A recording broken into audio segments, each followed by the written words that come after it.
Oh, hey, how's it going? This is Brendan Moriarty, and I got to tell you about the ultimate problem with America. It's the virtual representation. I got to write this stuff down. You know what I'm talking about? Okay, so let's just slow things way down here. Okay, we're talking about virtual representation, the curse, as they call it, because our founding fathers they insisted that what is needed in America is actual representation. You know what I'm talking about?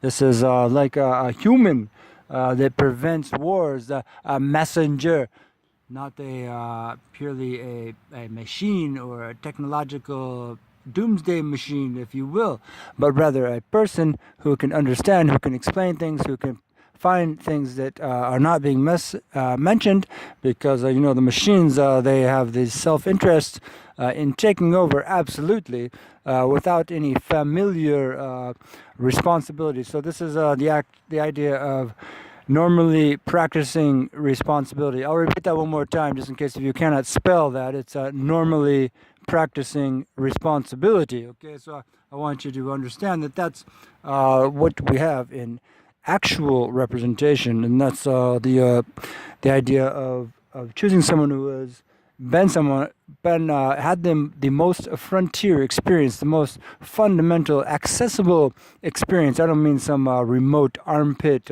some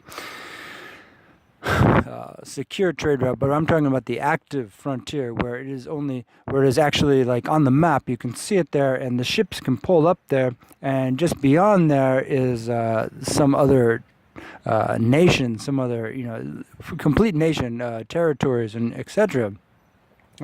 Someone who grew up right on that cusp there, and so you got to understand that the that the New York accent is really important, because otherwise they think you are like a woman, and like San Francisco, this is about some people say, oh, it's so beautiful there and the weather was so amazing, and they don't tell you if they're gay or not. But trust me, if you grew up near there, that is the sweet conspiracy. Okay, the cultural fringe of a culture of compromise, a blue badge of destruction. That the frontier, you can talk in French and still understand what I am saying, okay, because it is important, okay, very important, darling, to understand that actual representation is the difference between world peace and world war, okay, so.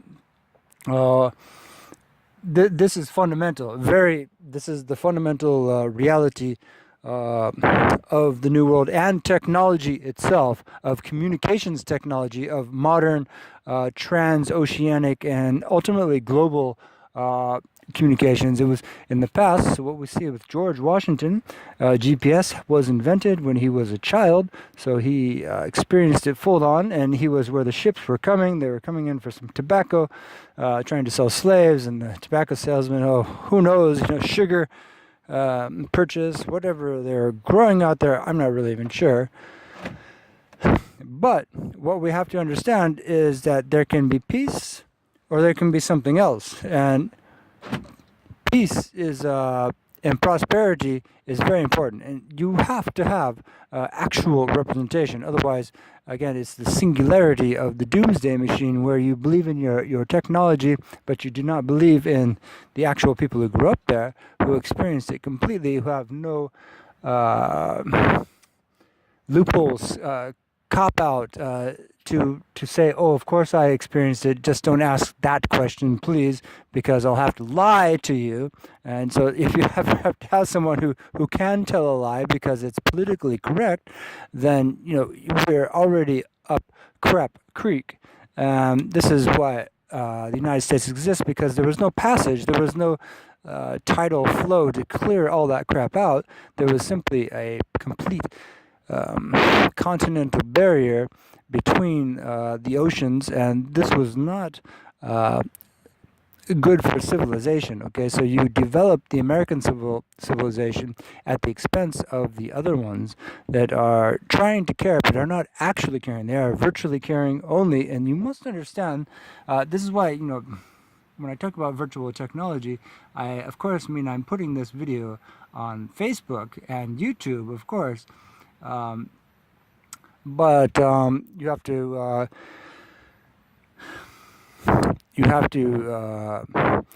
calculate if someone needs help.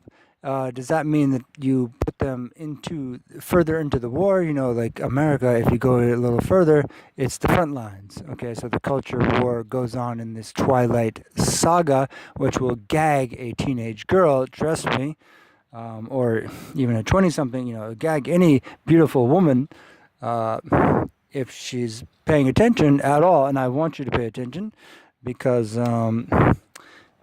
Christopher Columbus was not looking for slavery, and women could easily get into white slavery, where prostitution, or you know, you're going to school. It's like, oh, isn't that great? You get to go to school, and then you don't have a family because they want you to just stand there and not have that beautiful family, those children, and that beautiful, the proud, successful, prosperous life.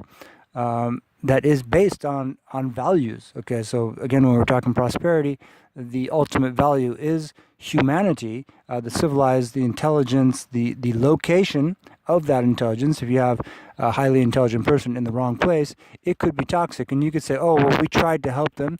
We taught them how to read and stuff like that. But if you don't get them into the right place, then you are not actually helping them. You are maybe virtually helping them, but the virtues are based on gender and environmental decay. And this is as in the decay, if you have the envy meant to be elsewhere, and you are not getting to that place where they will totally respect you and totally understand you, and vice versa, and you can save them and lift them. This is the heavenly sort of biblical lifting and loving. Well, if people are not helping you to do that, the individual who is completely hopeless, without civilization, without society, and we really do mean civilization, then we are never practicing responsibility. And I'll read that: never practicing responsibility, which is the gift of the gods. Thank you.